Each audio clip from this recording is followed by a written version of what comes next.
October 23, 1969, Dearborn, Michigan. The engineer from Cleveland stared at the prototype sitting in the development garage and knew they had a problem. Ford needed something to compete with the imports flooding American roads, but what they'd created didn't look like competition for anything. The Maverick sat there, simple as a hammer, while Datsun 510s and BMW 2002s were carving up canyon roads and winning hearts. 3 floors up, executives were already counting the money they'd save with a car that cost less than $2,000 to build. Down in the garage, the engineers knew the truth. They'd built transportation, not passion. The Maverick had started as Lee Iacocca's fever dream after watching Volkswagen Beetles multiply like rabbits in American driveways. Simple, cheap, reliable. The brief had been clear as ice water. Build something for under $2,000 retail that gets good gas mileage and doesn't break. The team delivered exactly that. A car so basic it made a taxi look luxurious, drum brakes all around. A 6-cylinder engine that made 105 horsepower on a good day.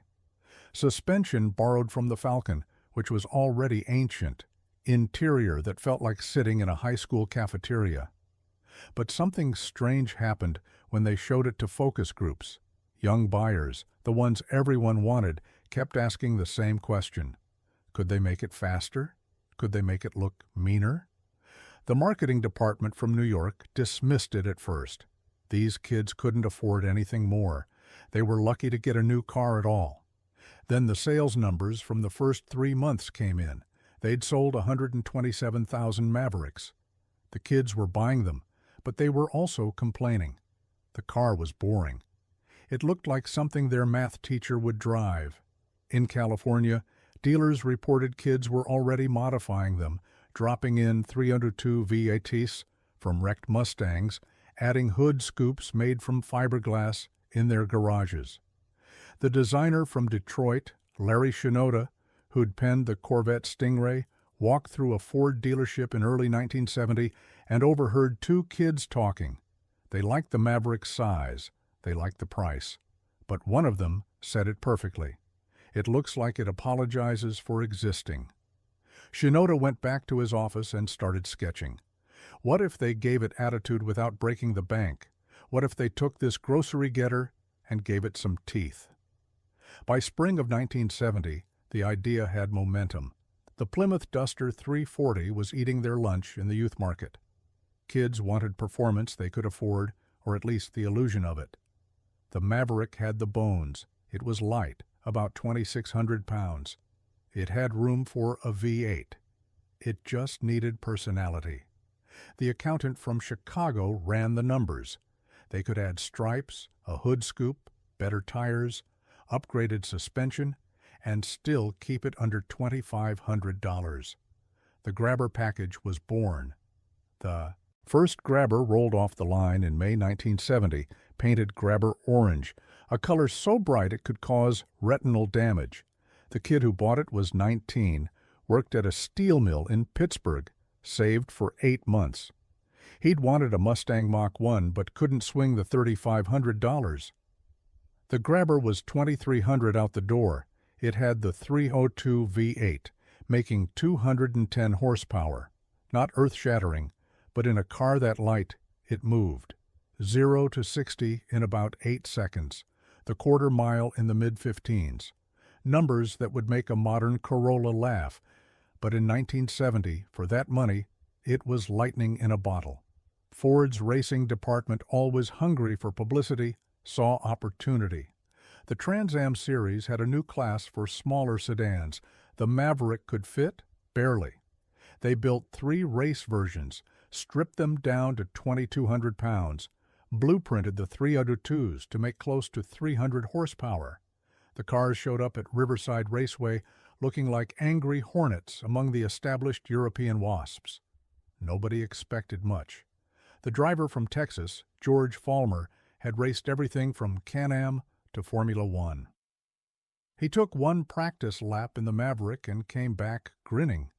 The car was crude as a club, but it was fast in a straight line, and could be thrown around like a go-kart. The suspension was still basically Falcon parts, but the racing department had worked magic with springs and shocks. The thing that surprised everyone was how it handled heat. While the BMW 2002s were cooking their brakes after 10 laps, the Maverick just kept pounding around. Simple sometimes meant durable. That first race at Riverside became legend in Ford circles, not because they won, they finished 4th, 5th, and 8th, but because they finished. The European cars, built like Swiss watches, suffered various mechanical failures. The Mavericks, built like hammers, just kept hammering. One of them lost second gear halfway through the race. The driver from Alabama just skipped from first to third and kept going, still finished 6th. Back in dealerships, something unexpected was happening. The Grabber wasn't just selling to kids anymore. The insurance salesman from Ohio bought one because his son thought it was cool. The nurse from Pennsylvania picked Grabber Blue because it made her laugh every morning. These weren't muscle car people. They were regular folks who wanted something interesting for a reasonable price. The Maverick Grabber was delivering exactly that. Enough performance to be fun, enough style to be noticed, enough reliability to be trusted, and cheap enough that missing a payment wouldn't mean losing your house. The engineer from Cleveland, who'd worried about competing with imports, was watching the production numbers by summer of 1971. They'd sold 45,000 Grabbers in the first year. The kids who bought them were modifying them further, creating a whole aftermarket industry. Headers, carburetors, gear ratios, suspension kits. Magazines were running articles on how to make your Grabber run 12s in the quarter mile. It had become exactly what nobody planned, a legitimate performance car for the working class. But success brought problems. The insurance companies started noticing all these young drivers wrapping Grabbers around telephone poles. Rates started climbing. The government was making noises about safety and emissions. The muscle car era was ending. Everyone could feel it. The Plymouth Duster 340 was getting neutered. The Mustang was about to become the Mustang II, a car so bad Ford still apologizes for it. The Grabber had maybe one more year before reality caught up. The 1972 model year brought changes nobody wanted. Compression ratios dropped to meet emission standards. The 302 now made 140 horsepower, about what a modern motorcycle makes. The suspension got softer to improve ride quality. The Grabber hood scoop, which had actually been functional on some models, became purely decorative. They were building a sheep in wolf's clothing, and everybody knew it. The mechanic from Detroit who'd been building hot rods since the 50s bought a 72 Grabber anyway, not because it was fast, it wasn't anymore, but because he saw potential. These cars were so simple that making them fast again was just a matter of time and money. Mostly time, if you knew what you were doing. He yanked the smogged 302, found a pre-emissions 351 Cleveland from a wrecked Torino, and dropped it in. Took a weekend. The car now made 300 horsepower and would roast the tires through second gear. Total investment, $800, including the car. This became the Grabber's secret legacy. While other performance cars became impossible to modify due to complexity, the Maverick remained simple as a stone. Young guys who couldn't afford a real muscle car could buy a Grabber for cheap and build it into something special.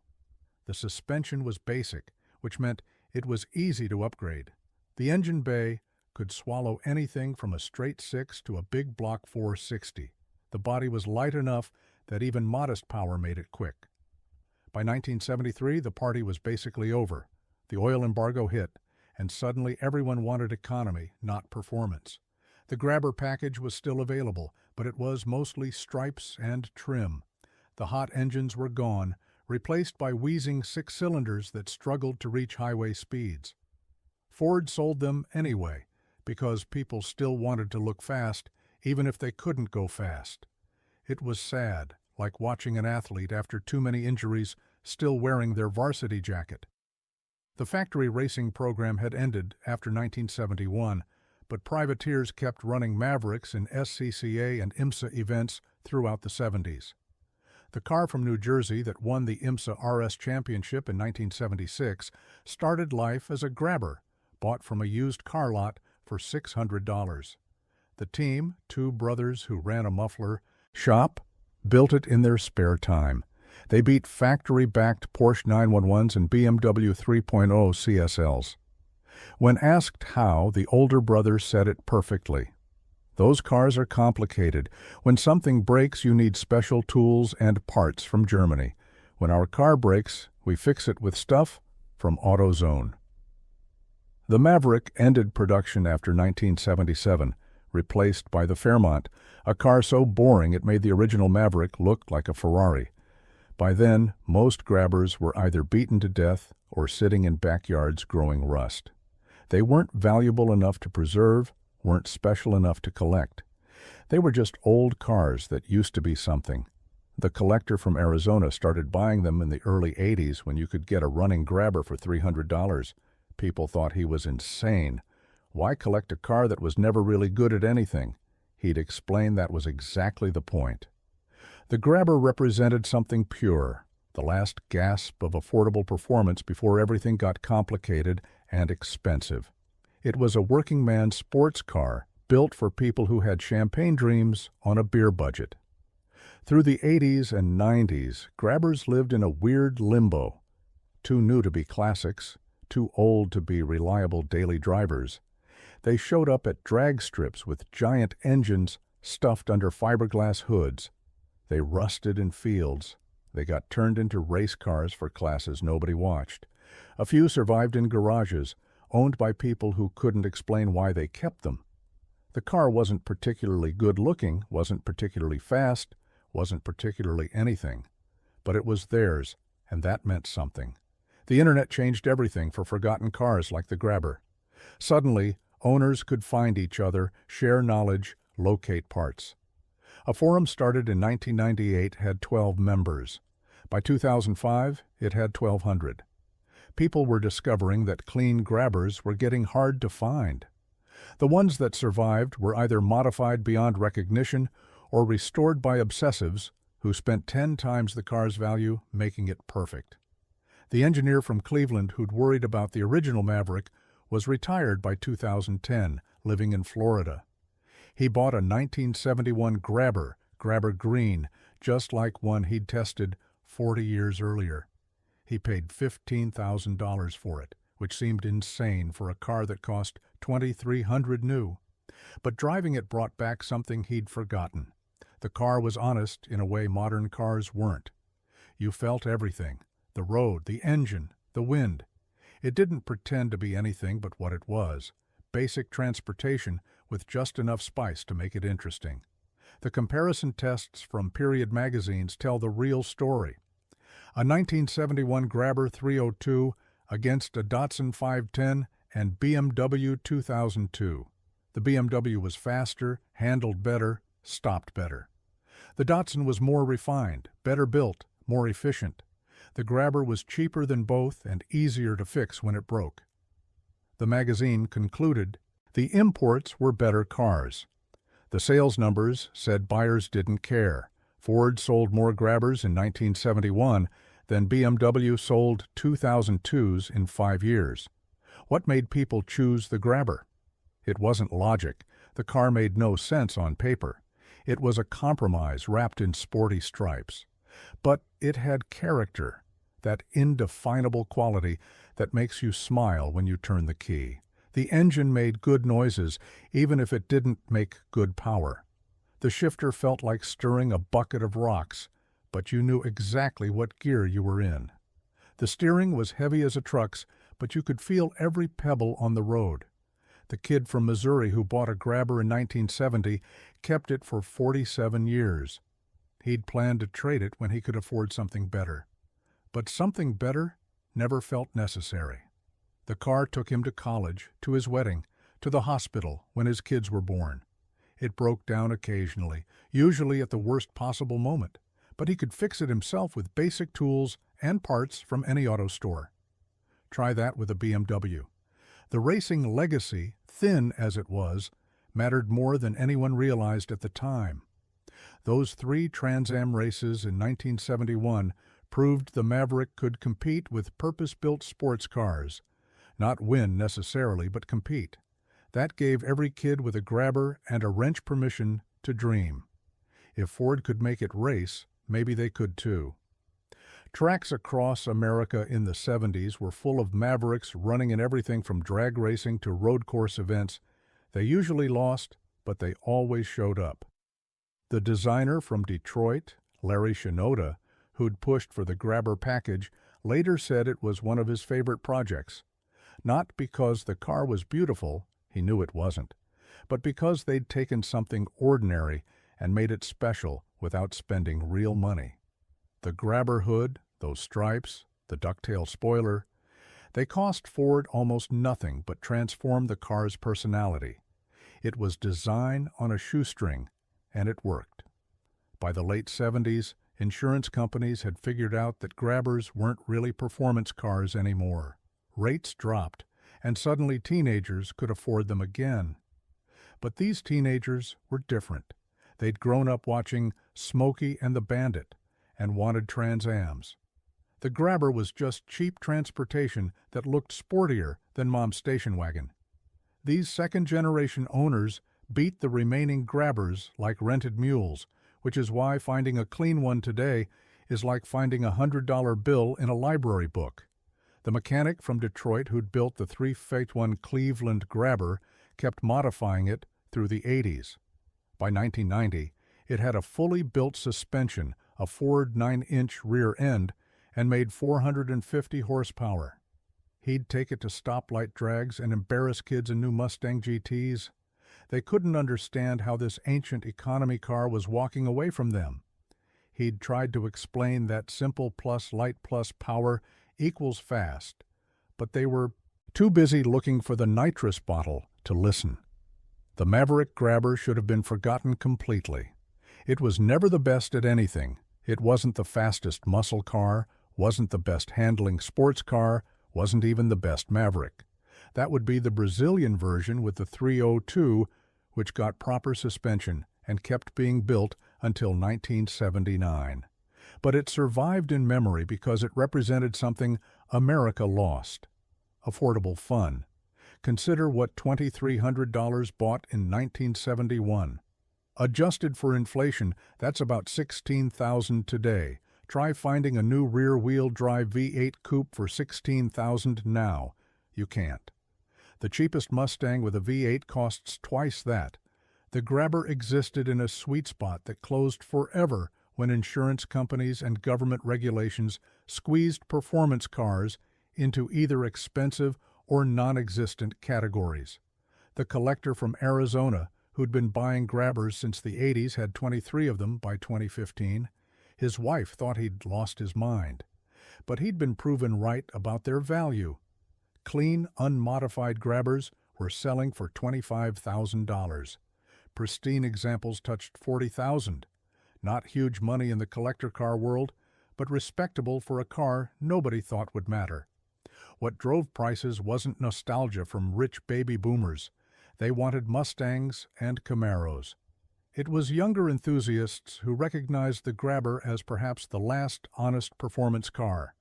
No computers, no traction control, no safety nannies, just an engine, a transmission, and your right foot determining whether you got home or got wrapped around a tree. That purity had become valuable in a world where cars drove themselves. The racing heritage, limited as it was, gained importance over time. Those 3 Trans Am races in 1971 were the only time Ford officially raced Mavericks. But documented race history adds value to any model. Suddenly, people cared that George Follmer had driven one. They wanted Grabbers painted in the same Grabber orange with the same number 16. It didn't matter that the race cars shared almost nothing with street versions except the basic shell. Heritage is heritage. The aftermarket finally caught up too. Companies started reproducing parts that hadn't been available for decades. Hood scoops, spoilers, even those specific Grabber stripes in the correct material and spacing. A cottage industry grew around making grabbers better than Ford ever did. Suspension kits that actually worked, brake upgrades that could stop the car reliably, engine builds that made power while staying streetable. The engineer from Cleveland passed away in 2018. His obituary mentioned he'd worked on the Mustang, the GT40 program, various racing projects. The Maverick got one line, but his son said the Grabber he'd bought in retirement was his favorite. Not because it was his best work, but because it reminded him of when cars were simple enough that one engineer could understand every system. Modern cars required teams of specialists. The Maverick could be comprehended by one person with a service manual. Today's perspective on the Grabber is different than it was even 10 years ago. Electric cars are making everything with a combustion engine seem vintage.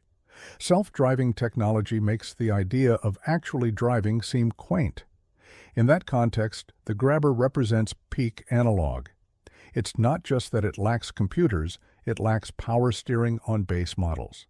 It's a machine that requires actual physical effort to operate, and that's become exotic. The kid from Missouri who kept his Grabber for 47 years finally sold it in 2017. Not because he wanted to, but because his arthritis made working the heavy clutch impossible. The buyer was 23, same age he'd been when he bought it. She'd never driven anything without power steering, anti-lock brakes, or stability control. The first drive scared her. The second drive hooked her. She said it was like the car was alive in a way her Civic never was. The Trans Am races get more important every year in Grabber lore. 3 races, no wins, but proof that Ford thought the car had potential. Vintage racing organizations now have classes where Grabbers can compete. The same basic modifications that worked in 1971 still work today. The cars are still cheap to race compared to period BMWs or Alphas. You can build a competitive Grabber for the price of rebuilding one BMW engine. But racing isn't really what the Grabber was about. It was about a 17-year-old kid being able to buy something new that looked fast and could be made fast. It was about Ford recognizing that not everyone could afford a Boss 302 Mustang, but still wanted something interesting. It was about taking basic transportation and adding just enough spice to make it special. The comparison to modern cars is sobering. A 2024 Honda Civic C costs $30,000, makes 200 horsepower, and weighs 3,000 pounds. A 1971 Grabber cost $2,300, made 210 horsepower, and weighed 2,600 pounds. Adjusted for inflation, the Grabber was half the price with similar performance. Yes, the Civic is infinitely safer and more reliable, but accessible performance has definitely become less accessible. The Grabber's reputation in Brazil adds another chapter. There, the Maverick was a premium car, not an economy model. They got better suspension, the 302 V8, as standard in GT models, and kept building them until 1979. Brazilian Grabbers are now being imported to the U.S., selling for more than American versions because they're what the car should have been from the start. It's ironic that the best Mavericks were built in a market Ford considered secondary. The mechanic from Detroit who'd built the hot rod Grabber died in 2019. His son inherited the car. It now made 500 horsepower, could run 10s in the quarter mile, and had suspension from a modern Mustang grafted in. But it still looked like a Grabber, right down to the original Grabber blue paint and hood scoop. At his funeral, 6 other Grabber owners showed up. They'd never met him, but they knew his car from shows and respected what he'd built. The designer from Detroit, Larry Shinoda, was asked late in life about cars he wished had been different. He mentioned the Grabber could have been great with proper suspension and another 50 horsepower from the factory, but then he reconsidered. Maybe its imperfection was the point. It gave owners a reason to modify, to improve, to make it theirs. A perfect car from the factory leaves no room for dreams. The insurance salesman from Ohio who bought a Grabber to impress his son still owns it. His son is 50 now, has kids of his own. The car sits under a cover most of the time, comes out for shows and Sunday drives. It's worth more than he paid for his house in 1971, but he'll never sell it. His grandson, 16 and obsessed with Japanese tuner cars, asked to drive it last summer. After 10 minutes behind the wheel, he understood.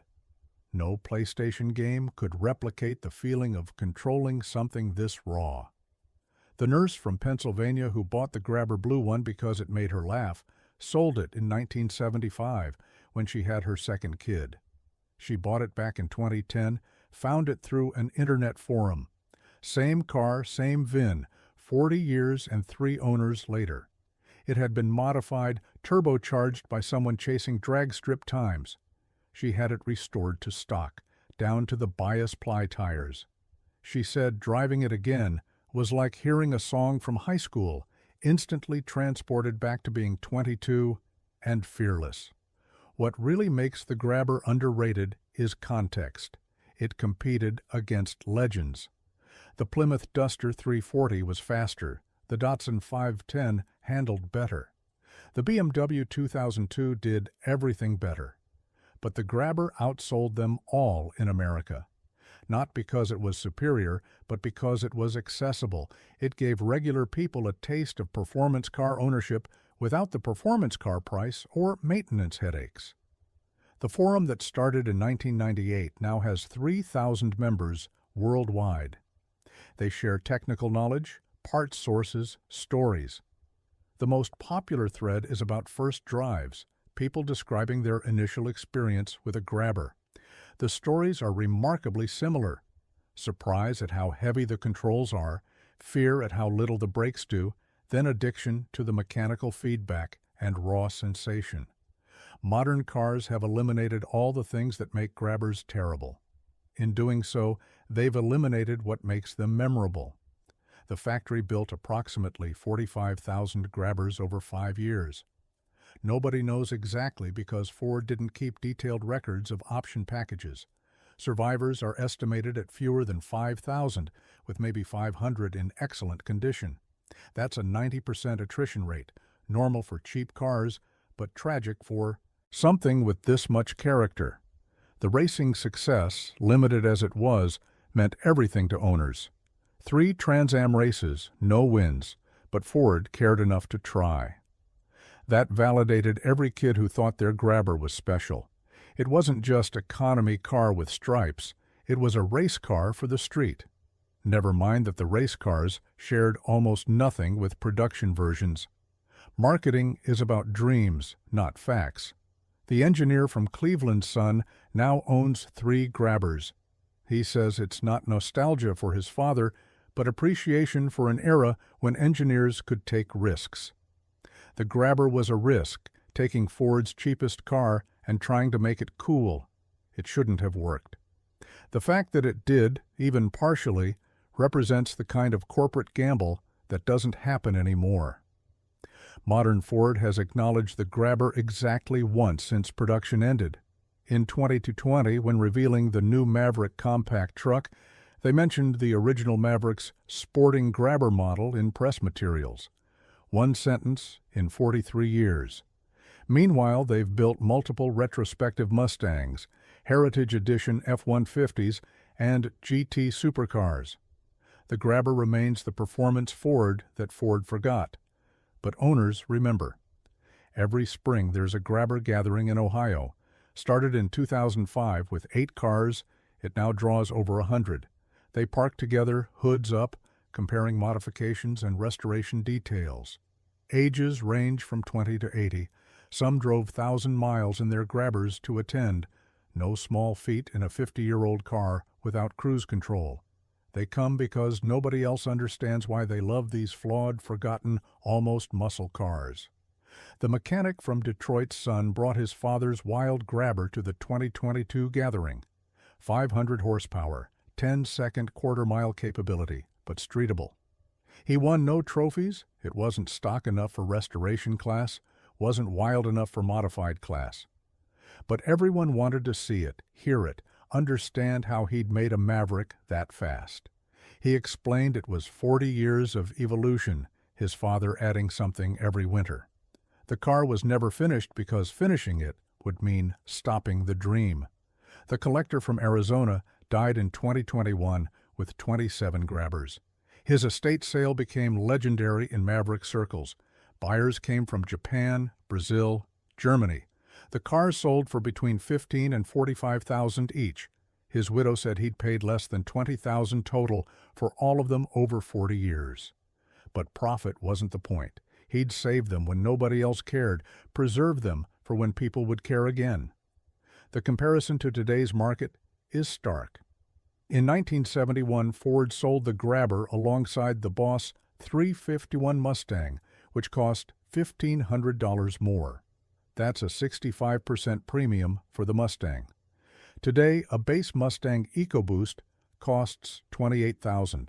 A Mustang GT costs $40,000. That's only a 43% premium for the V8.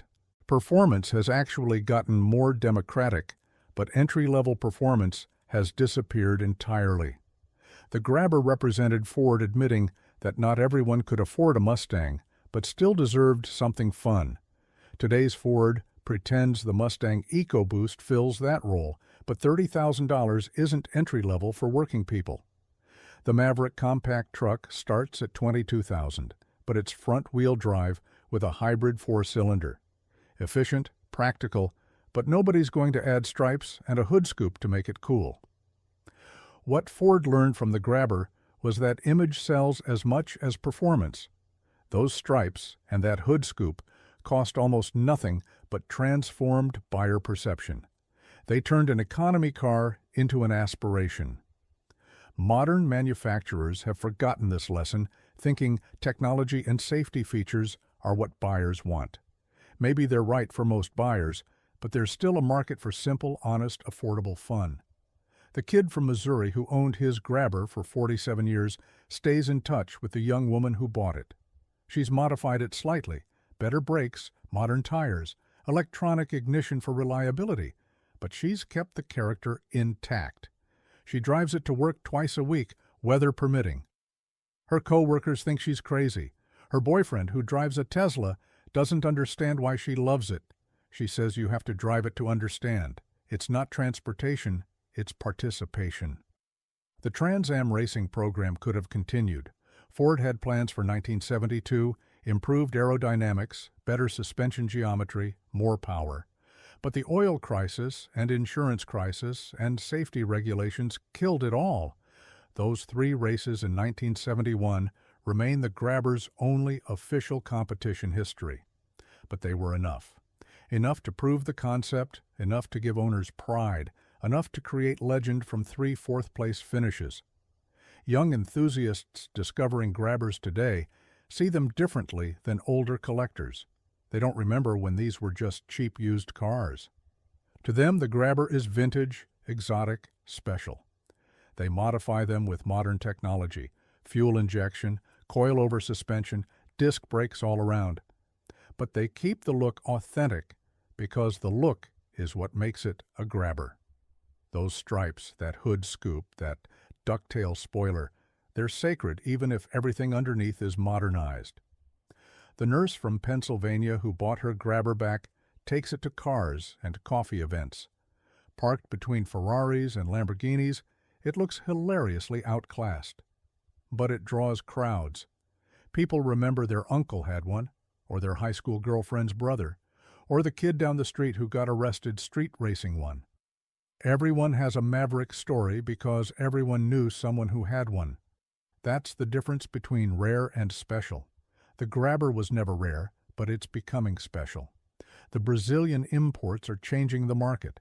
Their superior suspension and standard V8s show what the Grabber could have been with proper development. American collectors are paying premium prices for Brazilian cars, then wondering why Ford didn't build them that way here. The answer is simple: cost. Every dollar spent on better suspension was a dollar that might price out a buyer. Ford chose accessibility over capability, and history suggests they chose correctly. The engineer from Cleveland's philosophy lives on in his son's approach to Grabbers. Keep them simple, keep them honest, keep them running. He doesn't believe in trailer queens or perfect restorations. Cars were meant to be driven. His father's Grabber, the one bought in retirement, now has 150,000 miles. It burns oil, the transmission whines, the differential clunks. But it starts every time and still makes him smile. That's the Maverick way. Imperfect, but present. Modern safety standards mean we'll never see another car like the Grabber. No airbags, no crumple zones, no stability control.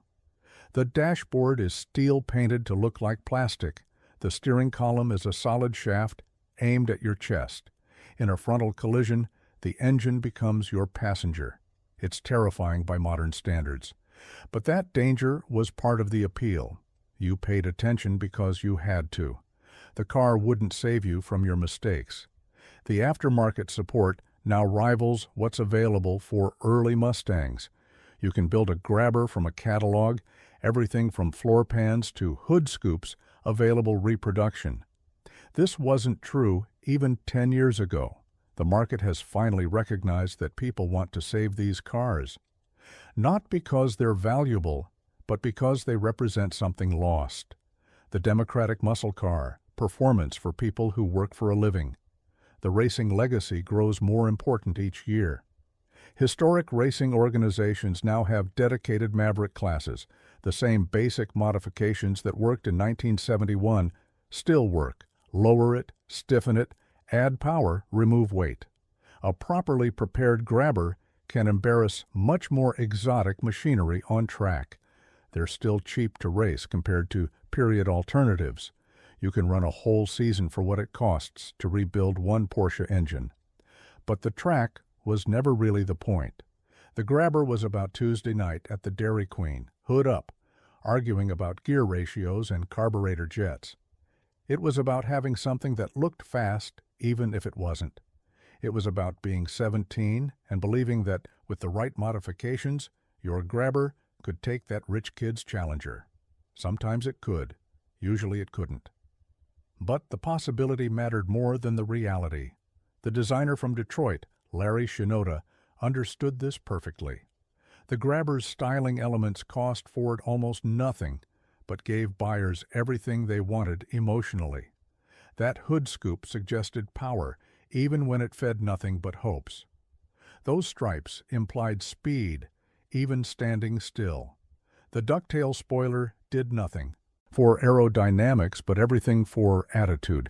It was design as psychology, and it worked brilliantly. The forum members have documented every known surviving Grabber. The database shows interesting patterns. Grabber orange cars survive at twice the rate of other colors.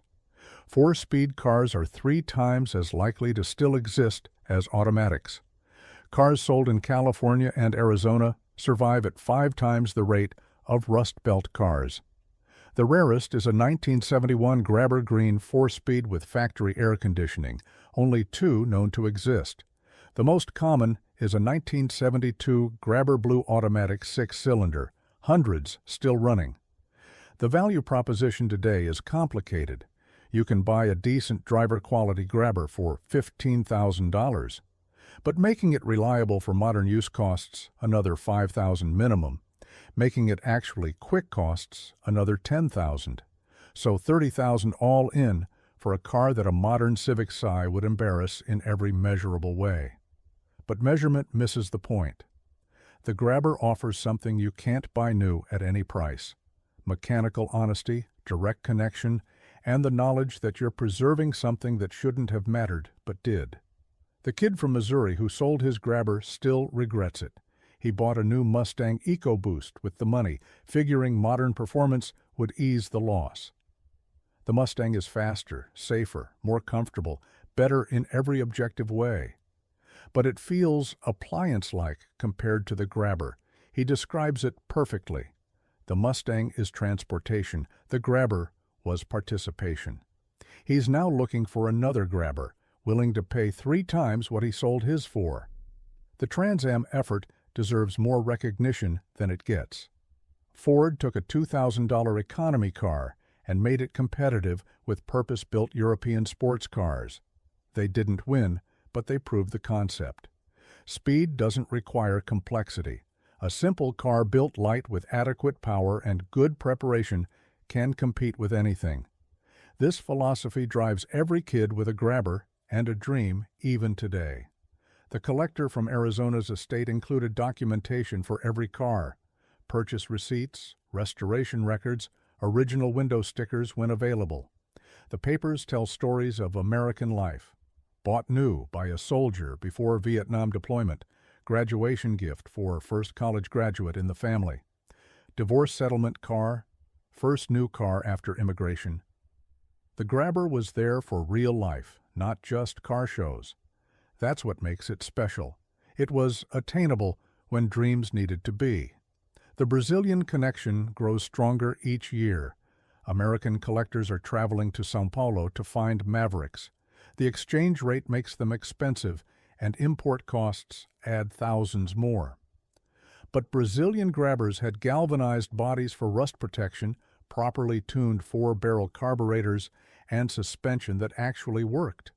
They're what American Grabbers should have been. Ford do Brazil understood what Dearborn didn't. Make the car good enough and people will find the money. The mechanic from Detroit's legacy lives in his built Grabber. His son has documented everything, every modification, every upgrade, every evolution. It's 40 years of hot rod history in one car. From primitive carburetor tuning to modern fuel injection, from bias ply to modern radials, from points to electronic ignition. The car is archaeology, each layer revealing what was possible and affordable at that moment in time. The insurance salesman from Ohio takes his grandson to shows now. The kid, raised on YouTube and video games, couldn't understand the appeal at first. No screen, no Bluetooth, no driver aids. Then he drove it. The steering wheel bucking in his hands, the shifter fighting back, the engine vibrating through the firewall. He got it immediately. This wasn't transportation. This was mechanical sport. Every input mattered. Every decision had consequences. You drove it, it didn't drive you. The nurse from Pennsylvania learned something buying her car back. The kid who'd turbocharged it was an engineer at Tesla. He'd bought the Grabber to understand how cars worked before computers took over. Every modification he'd made was documented, photographed, explained. He'd learned more from that Grabber than from his engineering degree. She kept his build notebook with the car. It's a master class in making slow cars fast, written by someone who designs the future but loves the past. What modern manufacturers miss is that specifications don't create enthusiasm. The Grabber was mediocre on paper, but magical in context. It gave working people a taste of the performance car experience, not the full meal. That required Mustang money, but enough to matter. Those stripes meant something at a stoplight. That hood scoop suggested possibilities. The V8 Burble promised more than it delivered, but promises were enough. The racing program's cancellation in 1971 was Ford admitting reality. The Maverick was never going to be a world beater, but those 3 races mattered more than winning would have. They proved Ford cared enough to try, validated every owner who thought their car was special. Sometimes showing up is more important than winning. The Grabber showed up when it mattered, then disappeared when the world changed. That's more dignified than becoming a caricature of itself like many muscle cars did. Today's Grabber market splits into 2 camps: preservationists who want them stock and builders who want them fast. Both are right. Stock Grabbers preserve history, show what was possible for $2,000 in 1971. Modified Grabbers show what was always potential, waiting for someone with skills and vision to unlock. The cars are simple enough to support both philosophies. You can restore one to factory specifications for less than $20,000. You can build one into a monster for the same money. Try that with a vintage BMW. The engineer from Cleveland would be amazed that people collect Grabbers now. He worried they were too basic, too compromised, too obviously built to a price point. But that's exactly what makes them special 50 years later. They represent the last moment when performance was democratic, when a kid with a job could buy something fun new, when modification was encouraged rather than warranty voiding. The Grabber was transportation for people who refused to accept that transportation had to be boring. The forum's technical section contains 40 years of accumulated knowledge. How to make the 302 breathe better, where the suspension geometry goes wrong, why the brakes fade and how to fix it, which transmissions bolt up, what rear-end ratios work. It's crowdsourced engineering, thousands of owners solving the problems Ford didn't have budget to address. Together, they've made the Grabber what it always could have been: genuinely quick, genuinely capable, genuinely fun. The kid from Missouri who owned his Grabber for 47 years left detailed maintenance records: oil changes every 3,000 miles, transmission fluid every 20,000, points and plugs every 10,000. The engine was rebuilt once at 180,000 miles. The transmission once at 220,000. Otherwise, just maintenance and minor repairs. Total cost of ownership over 47 years, excluding gas and insurance, about $15,000. That's $319 per year to own a car that gave him 5 decades of joy. Modern enthusiasts struggle to understand the Grabber's appeal. They've grown up with 300 horsepower V6 Camrys, 500 horsepower Mustangs. The idea that 210 horsepower was ever exciting seems impossible. But weight and expectations were different. 2,600 pounds feels different than 3,500. No traction control means you manage wheel spin yourself. Manual steering means you feel everything. It's not about absolute performance, it's about engagement and accessibility. The Trans Am homologation rules required Ford to build street versions of race parts. They made just enough to qualify, selling special heads and camshafts through dealers. These parts are now worth more than entire cars. A set of 1971 Trans Am heads sells for $5,000. The camshaft, if you can find one, brings $3,000. Ironically, modern parts work better and cost less. But originality matters to collectors, even if performance doesn't improve. The collector from Arizona's theory about Grabber values proved correct. He predicted they'd follow the same pattern as other affordable performance cars, ignored for decades, then discovered, then priced out of reach for the people who originally bought them. We're in Phase 2 now. Phase 3, where clean Grabbers cost $50,000, is probably 5 years away. Buy now if you want one. They're not making more, and Rust is claiming survivors daily. The Brazilian imports complicate the market. They're better cars, objectively. But American collectors prefer American cars, even when inferior. It's not logical, but collecting rarely is. The Brazilian Grabbers will probably become their own subcategory, valued by enthusiasts who prioritize driving over originality. They're what Ford should have built, but Ford built what they could sell. That's the eternal tension in automotive history: engineering excellence versus market reality. The mechanic from Detroit's Sun recently discovered his father's notebook from building the Grabber. Every modification documented, every experiment recorded. Advancing timing 4 degrees gained 3 miles per hour in the quarter, but caused pinging on cheap gas. The Holley 650 was too much carburetor, the 600 just right. The 350 gears were perfect for the street, the 4.0 lens made highway driving miserable. It's 40 years of trial and error, all for making a cheap car quick. The notebook is being scanned and shared online, his father's knowledge preserved for future builders. The nurse from Pennsylvania knows her Grabber's complete history now. Built in San Jose on March 15, 1971, sold new in Sacramento to a school teacher, traded in 1975 to the dealership where she bought it, sold to a construction worker who kept it until 1982, then a college student who turbocharged it, then an older couple who stored it for 15 years, then back to her. 7 owners, 120,000 miles, one continuous story of American life. The car outlasted 2 marriages, 3 careers, and most of the people who built it. The Grabber's underrated status comes from timing.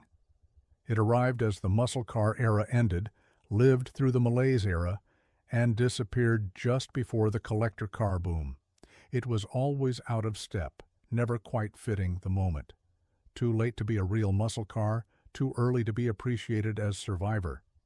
But that liminal position makes it more interesting than cars that fit their era perfectly. The Grabber is automotive archaeology, evidence of a transition nobody understood while it was happening. Young builders today approach Grabbers differently than older restorers. They're not trying to recreate 1971. They're building what Ford would build now if regulations didn't exist. Modern fuel injection for drivability, coilover suspension for handling, big brakes for safety, but keeping the look absolutely period. It's respectful modification, honoring the original while acknowledging that technology has improved. A Grabber with modern running gear is still a Grabber, just one that can keep up with modern traffic. The insurance salesman from Ohio recently taught his grandson to rebuild the Grabber's carburetor. The kid, 16 and fluent in fuel injection, had never seen mechanical fuel delivery. The process amazed him. Jets and needles and floats creating combustion through pure physics. No computers, no sensors, just precision machining and fluid dynamics. He rebuilt it successfully, the car running better than it had in years. He understood something fundamental. Machines don't require computers to work, just understanding. The Trans Am legacy echoes in unexpected places. The 3 drivers who raced Grabbers in 1971 all spoke fondly of them decades later. Not because they were great race cars, but because they were honest ones. No tricks, no complications, just basic engineering pushed hard. One driver said the Grabber taught him more about car control than any other race car because it did nothing to help you. Every save was yours, every mistake too. The forum now includes international members, Germans who imported Grabbers when they were worthless, Japanese collectors who prize them for their simplicity, Australians who race them in historic events, Brazilians who can't understand why Americans let their Mavericks rust. The car that seemed so American has found global appreciation. Turns out the appeal of affordable performance crosses cultures. The engineer from Cleveland's Sun plans to keep all 3 of his Grabbers forever. 1 stock, 1 mild street build, 1 full race. Together, they show the full spectrum of what the car could be. He drives them all regularly, believing cars die from sitting more than driving. His father taught him that engineering is worthless if it's not used. The Grabbers get used, accumulating stories and miles and small dents that prove they're still alive. Modern Ford could learn from the Grabber, not the car itself. It's a relic of different times. But the philosophy, give people something they can afford that makes them smile. The new Maverick truck gets halfway there with its low price, but it's purely practical. No Grabber package, no stripes, no suggestion of sport. Ford says that market doesn't exist anymore. The prices Grabbers bring suggest otherwise. The collector from Arizona was right about something else.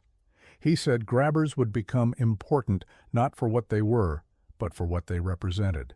The last time a regular person could buy something fun new from a dealer. That moment ended in the mid-70s and never returned. Everything since has been either expensive or boring, usually both. The Grabber stands as proof it doesn't have to be that way. The kid from Missouri found another Grabber last year. Same year, same color, same options as his original. Cost him $28,000. He doesn't care about the investment or the value. He wanted the feeling back, that sense of mechanical connection modern cars can't provide. First drive was like meeting an old friend. Everything came back. The heavy clutch, the notchy shifter, the way the rear end wants to step out in corners. He's 69 now, probably shouldn't be driving something without airbags, but life's too short for sensible cars. The mechanic from Detroit would be proud of what his Grabber became. It's not beautiful, not valuable, not historically significant. But it's honest. 500 horsepower through a 4-speed to a 9-inch rear end. Suspension that works, brakes that stop. It does what every Grabber owner dreamed of in 1971. It's genuinely fast. Not YouTube supercar fast, but fast enough to remind you that physics and mortality are related. That's all anyone really needs. The nurse from Pennsylvania drives her Grabber to the hospital where she worked in 1971. She's retired now, volunteers twice a week. The young nurses don't understand why she drives that old thing when she could afford something newer. She tells them it's not about transportation. It's about remembering who you were before life got complicated. The Grabber takes her back to being 22, single, fearless. The drive home makes her 73 again, but the drive there makes her young. The Grabber matters because it shouldn't. By every objective measure, it's a failure. Didn't sell as well as planned. Didn't establish Ford in the compact performance market. Didn't become a legend like the Mustang. But it gave thousands of people their only shot at owning something interesting. That's a kind of success that doesn't show up in sales reports, but echoes through generations.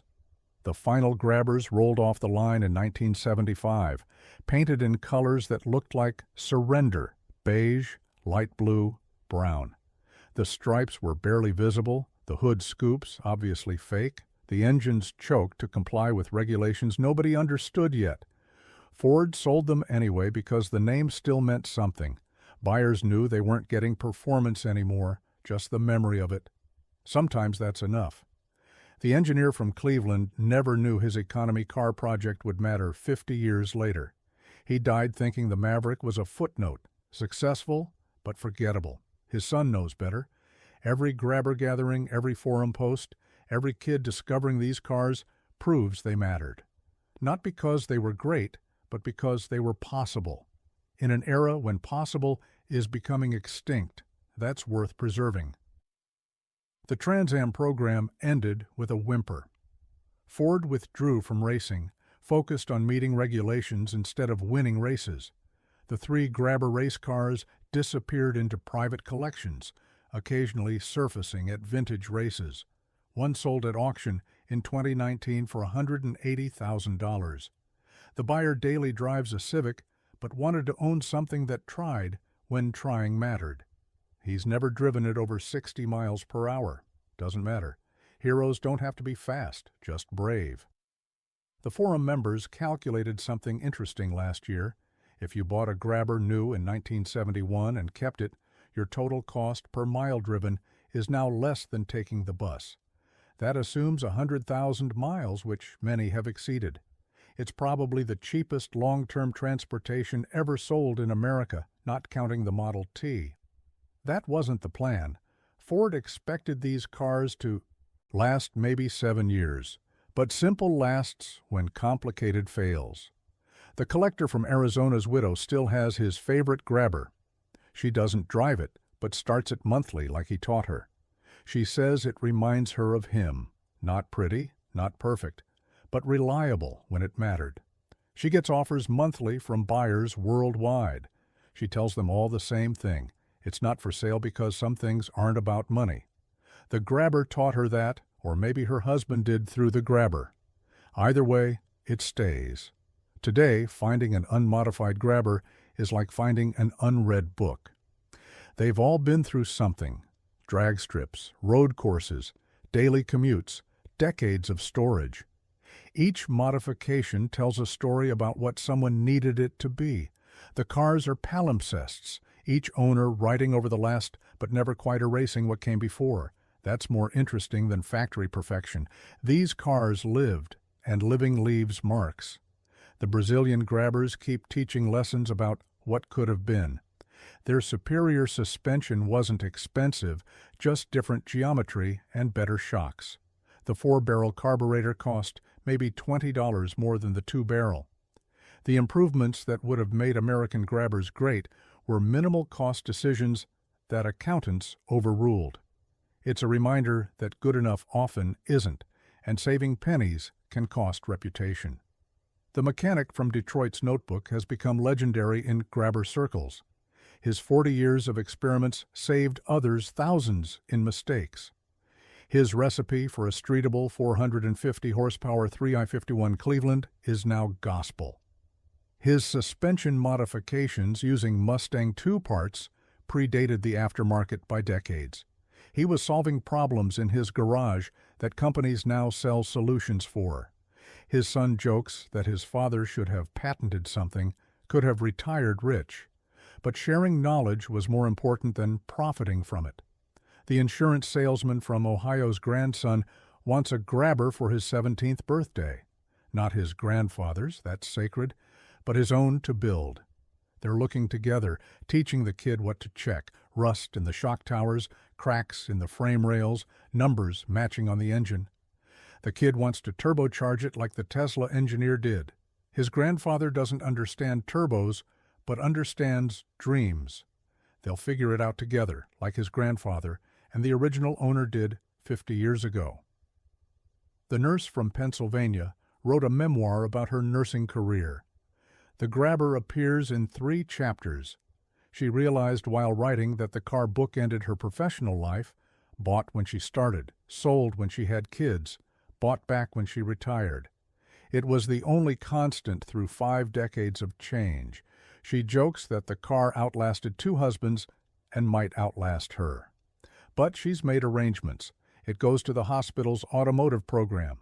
Future mechanics need to understand what caring meant before computers. Modern reviews of Grabbers are comedy gold. Journalists used to anti-lock brakes and stability control discover what driving used to require. They're terrified by the steering, amazed by the brake fade, confused by the solid rear axle. Then something clicks. They realize they're actually driving, not managing systems. The good ones understand immediately. The Grabber makes you better because it makes you pay attention. The bad ones park it and walk away grateful for progress. The Trans Am homologation parts that Ford produced have become almost mythical. Nobody knows exactly how many were made, where they went, or what remains. Occasionally, a set surfaces in an estate sale or barn find. They sell for more than entire cars because they represent Ford's commitment, brief as it was, to making the Grabber genuinely competitive. Most get installed in race builds, but some go into street cars whose owners want the absolute best. Cost be damned. The forum's restoration section contains horror stories and miracles. Grabbers pulled from swamps and restored. Cars thought scrapped found in shipping containers. One discovered in a mine shaft in Nevada, lowered there in 1976 for reasons nobody understands. Each rescue adds to the survivor count, but barely offsets the losses to rust, accidents, and scrappers who don't know or care what they're crushing. The engineer from Cleveland's son is writing a book about the Maverick development. His father left notes, photos, test data. The story that emerges is one of compromise and creativity. Ford needed something cheap, but engineers wanted something good. The Grabber was their rebellion, adding performance to a car designed for economy. It shouldn't have worked, but enthusiasm overcomes a lot of engineering limitations. The kid from Missouri, who bought another Grabber, joined his local vintage racing organization. Not to race, he's too old for that nonsense, but to help. He crews for a 25-year-old who races a Grabber built from 2 wrecks and catalog parts. The kid reminds him of himself at that age, more enthusiasm than money, more dreams than sense. The car is not competitive, but it shows up. Sometimes that's victory enough. The mechanic from Detroit's Grabber went to his son, but his legacy went everywhere. Every forum build thread references his modifications. His notebook has been downloaded thousands of times. His solution for fitting a big block into a Maverick without cutting the shock towers is still the standard method. He never sought credit, just solved problems and shared solutions.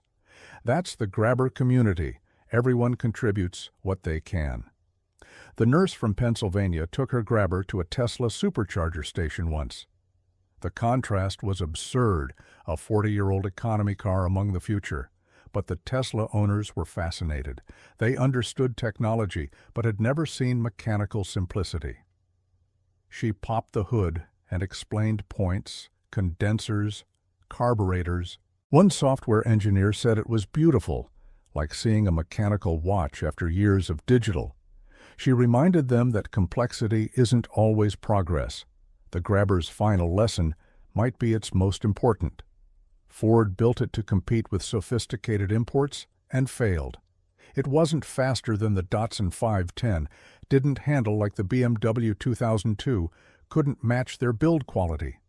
But it succeeded by being exactly what it was: simple, affordable, modifiable American transportation with just enough attitude to matter. That honesty resonated then and resonates now. The forum members did the math on modern equivalents. A Grabber cost about 11% of the median American annual income in 1971. That same percentage today would buy a car costing $6,000. No such car exists. The cheapest new car in America costs 3 times that.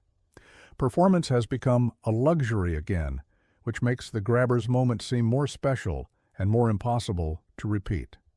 The collector from Arizona's collection dispersed globally, but his philosophy stayed local.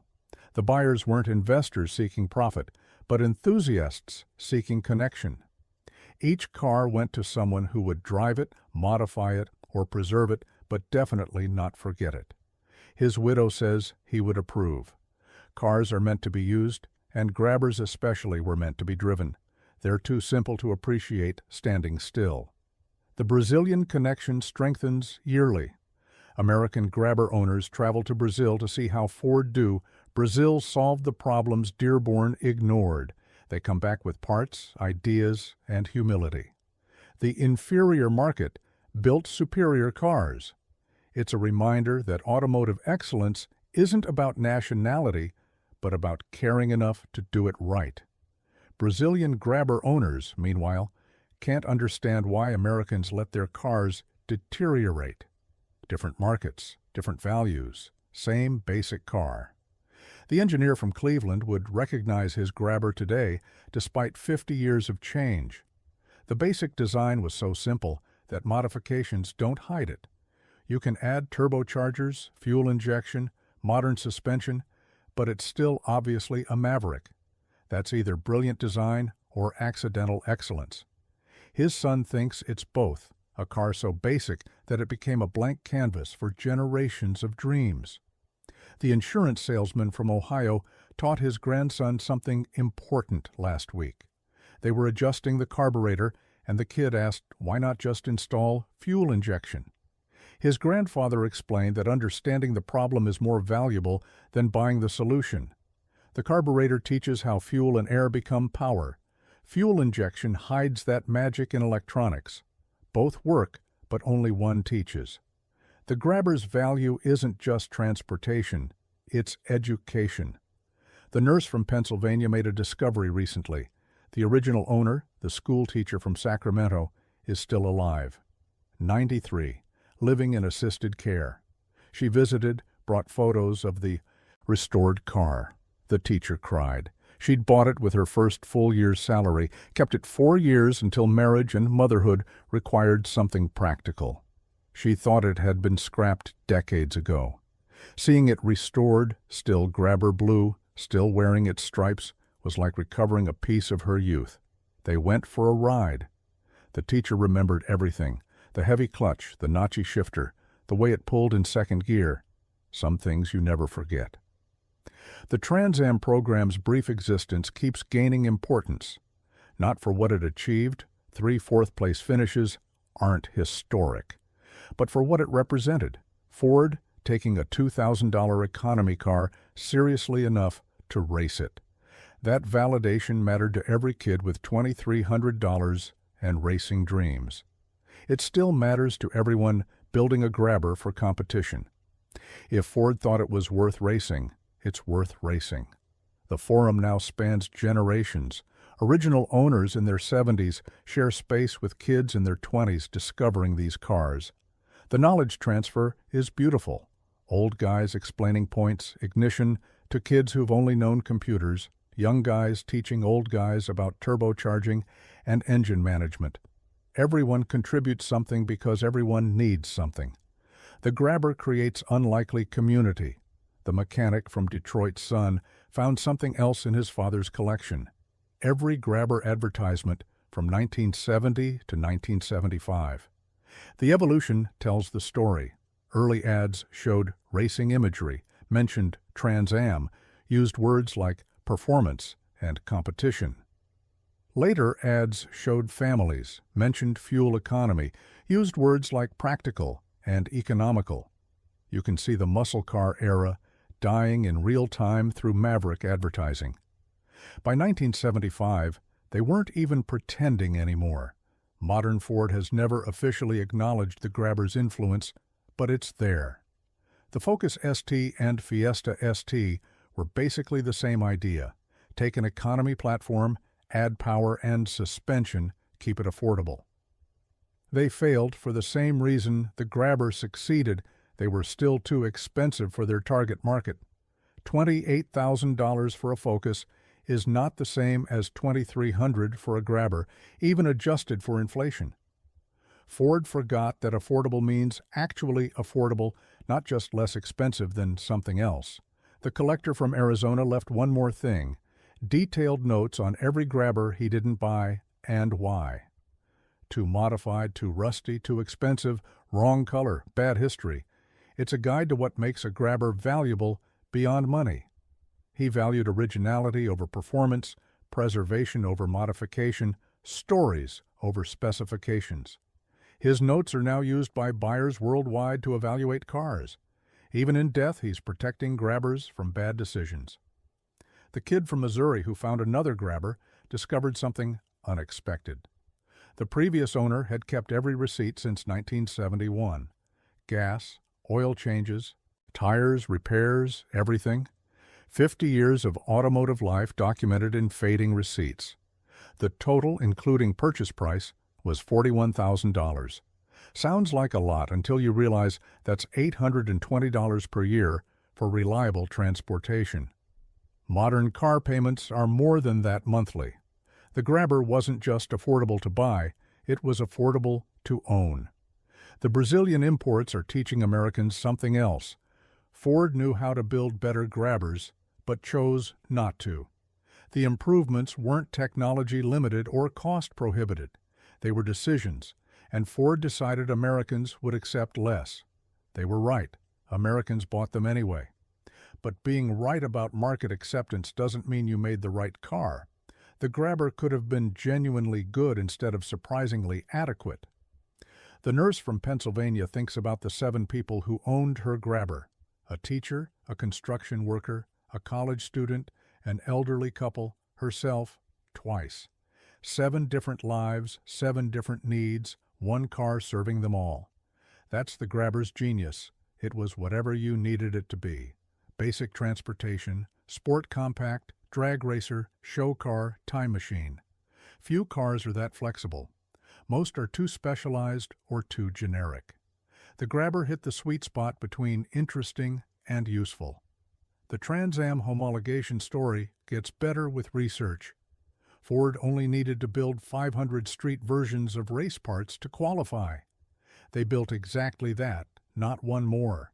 Those 500 sets of parts are now scattered across the world, installed in cars that never saw a track but whose owners wanted the best. It's democratic racing heritage, not just for rich collectors, but for anyone willing to search junkyards and estate sales. The forum members calculated something depressing recently. At current attrition rates, there will be no drivable Grabbers left by 2050. Rust, accidents, and neglect claim more than restoration saves. The curve is inexorable.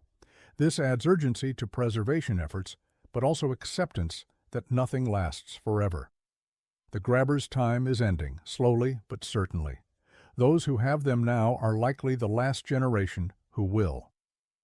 The engineer from Cleveland's Sun has all his father's test data from Maverick development. The Grabber package was tested against the base Maverick on the same day, same track, same driver. The performance difference was smaller than advertised. The 302 Grabber was only 2 seconds faster to 60 than the 6-cylinder. But those 2 seconds mattered infinitely to buyers.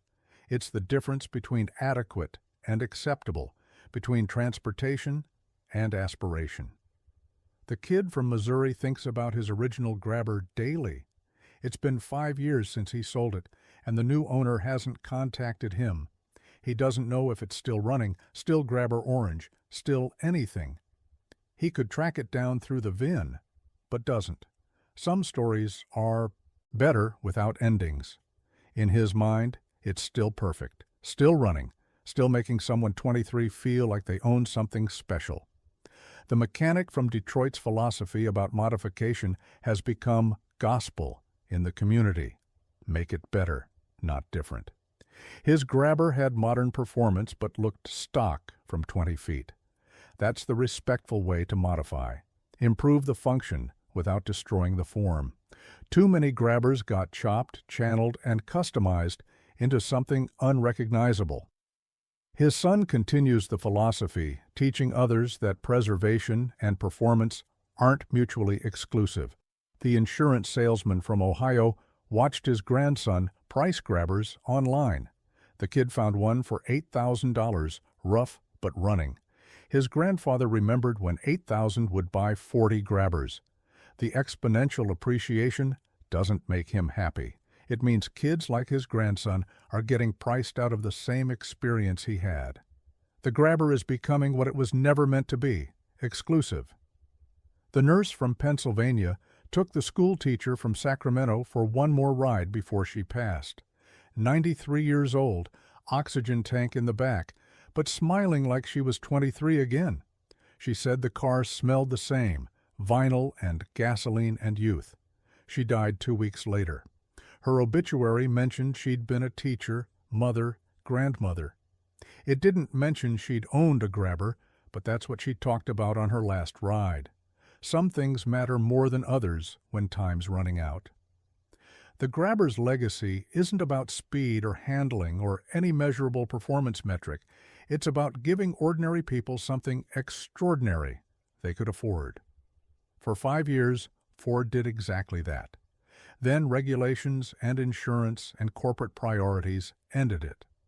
But for those 5 years and the 50 years since, the Grabber has meant more than its specifications suggest it should. Today, as electric vehicles make everything with pistons seem antiquated, the Grabber represents peak mechanical honesty, no computers between you and physics, no assistance beyond your own skill, no safety beyond your own judgment. That's terrifying and exhilarating in equal measure. Modern cars protect us from ourselves. The Grabber expected us to be adults. That expectation is now exotic. The forum members share a running joke. It's not fast, but it's quick. The distinction matters. Fast is about numbers, quick is about feeling. The Grabber feels quick at speeds that modern cars achieve in silence. 60 miles per hour in a Grabber feels like 90 in a modern car. That sensation inflation means the Grabber delivers thrills at legal speeds. You can have fun without felonies, excitement without endangerment. The collector from Arizona would be pleased that his prediction came true. Grabbers are now recognized as significant, not for what they were, but for what they represented. The last affordable performance car, the final democratic muscle car, the end of an era when working people could buy something interesting new. That era ended in 1975 and never returned. Every Grabber is a rolling reminder that it once existed. The Brazilian Grabbers will eventually all come north. The exchange rate, import costs, and complexity can't stop the inevitable. They're simply better cars, and better eventually wins. American collectors will pay $50,000 for a Brazilian Grabber that cost $2,000 new. That's either market efficiency or market insanity. But either way, it's happening. The engineer from Cleveland never got to drive a Brazilian Maverick. His son did, last year in São Paulo. He said his father would have been proud and frustrated equally. proud that Ford do Brasil built the car right, frustrated that Dearborn didn't. The Brazilian car handled, stopped, and went better while costing essentially the same to build. It's proof that the Grabber's mediocrity was a choice, not a requirement. The mechanic from Detroit built his Grabber over 40 years, but the real build took 40 minutes. That's how long it took him to decide, in 1979, that this cheap car deserved to be saved. Everything after was just execution. His son says that decision, repeated by thousands of owners, is why any Grabbers survive today. They weren't valuable enough to preserve professionally. They survived because individuals decided they mattered. The insurance salesman from Ohio and his grandson found a Grabber. 1972. Grabber yellow, numbers matching but tired. $15,000. The grandfather paid, the grandson will work it off.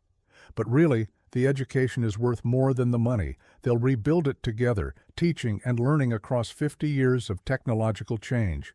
The grandson will understand carburetors. The grandfather will understand fuel injection. Both will understand each other better. The nurse from Pennsylvania donated her Grabber as promised. The hospital's automotive program students couldn't believe it ran. No computer, no sensors, no modules, just mechanical systems they could see, touch, understand. The instructor, who'd been teaching automotive technology for 20 years, said it was the most valuable teaching tool they'd ever received. Not financially valuable, educationally valuable. Students learn principles on the Grabber they can apply to any car. The Trans Am legacy lives on in unexpected ways. Historic racing organizations now have more Grabbers competing than Ford ever built for racing. The rules are simple.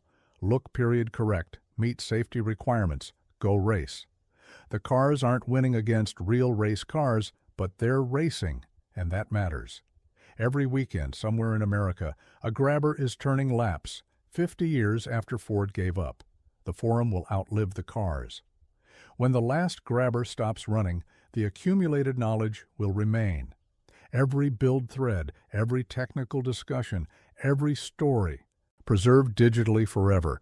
Future enthusiasts will be able to build virtual Grabbers, understanding exactly how they worked even if none survive. That's either deeply sad or oddly hopeful, depending on your perspective. The kid from Missouri died last month, 70 years old, massive heart attack, gone instantly. His second Grabber was in the garage, keys in the ignition, ready for Sunday's drive. His wife doesn't drive stick, doesn't understand the car, doesn't know what to do. The forum members organized everything: evaluation, sale to another enthusiast, fair price for the widow. The car stays in the community because the community takes care of itself. The engineer from Cleveland would be amazed that people care this much about his economy car project. He thought he was building cheap transportation. He actually built something people would love, modify, race, preserve, and remember for 50 years and counting. That's a legacy no engineer expects, but every engineer wants. The Grabber mattered not because it was great, but because it was good enough, when good enough was all people could afford. Thanks for joining us on this journey through one of history's incredible survival stories. If you found it compelling, give it a like and share it with someone who appreciates these tales of courage, and don't forget to subscribe for more.